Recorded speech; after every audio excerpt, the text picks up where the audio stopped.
మీకందరికీ బాగా తెలిసినటువంటి వ్యక్తి, అదేవిధంగా జనసేన పార్టీ నాయకుడు చిగిలిశెట్టి ప్రసాద్. సోషల్ మీడియాలో బాగా యాక్టివ్గా ఉంటాడు. వైసీపీ మీద బాగానే విరుచుకుపడుతూ ఉంటాడు. ఆయనకి ఈ మధ్యకాలంలో కూటమి ప్రభుత్వం ఒక పదవి ఇచ్చింది. ఆ పదవి ఇచ్చి మహా అంటే ఒక 2 రోజులైనా అయిందో లేదో తెలియదు, కానీ ఆయన పదవి అప్పుడే పోయింది. దీనికి కారణం ఆయన నారా లోకేష్ గారిని, ఆయన భార్యని ఏదో అన్నాడంట. తెలుగుదేశం పార్టీ నాయకుల సోషల్ మీడియా గట్టిగా ఇరగుమేశారు. దెబ్బకి ఆయన పదవి ఊస్టింగ్ అయింది. సో తెలుగుదేశం పార్టీ వాళ్ళు టీడీపీ దెబ్బ మజాక అని చెప్పేసి మాట్లాడుకుంటున్నారు.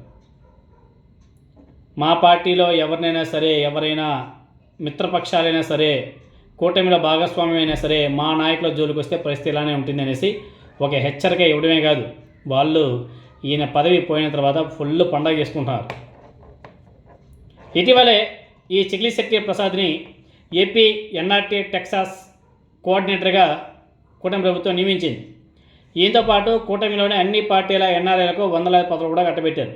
అయితే చిగిలిశెట్టి ప్రసాద్ కామెంట్స్ తెలుగుదేశం పార్టీకి తీవ్ర నష్టం కలిగించేలా ఉన్నాయని చెప్పేసి అటు సైడ్ నుంచి గట్టిగానే తీవ్ర విమర్శలు రావడం, దీంతోనే ప్రసాద్ నియామకం మీద టీడీ వైపు నుంచి తీవ్ర విమర్శలు రావడం, టీడీపీ వర్కింగ్ ప్రెసిడెంట్ లోకేష్తో పాటు ఆయన సతీమణిని అనవసరంగా వివాదాల్లోకి లాగడాన్ని టీడీపీ శ్రేణులు జీర్ణించుకోలేకపోయారు.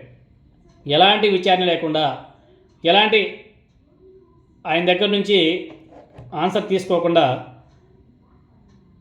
ఇలాంటి పదవులు ఎలా ఇస్తారని చెప్పేసి తెలుగుదేశం పార్టీ నుంచి పెద్ద ఎత్తున ప్రశ్నలు లేవనెత్తారు.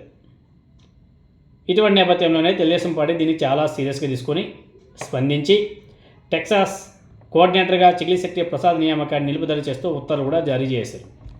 ప్రసాద్ కామెంట్స్ కూటమి ఐక్యతకు విరుద్ధంగా ఉన్నాయని చెప్పేసి టీడీపీ అభిప్రాయపడడం, అంతేకాదు ఎవరైనా సరే తెలుగుదేశం పార్టీ నేతల గురించి కూటమిలో భాగస్వామ్యమైనటువంటి పార్టీల నాయకులు అవాకులు చవాకులు పేలితే కఠిన చర్యలు ఉంటాయనే హెచ్చరికను ఆ పార్టీ అధిష్టానం గట్టిగా పంపింది.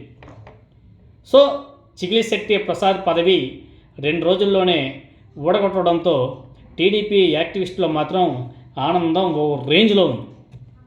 మామూలుగా సెలబ్రేషన్ చేసుకోవట్లే వాళ్ళు.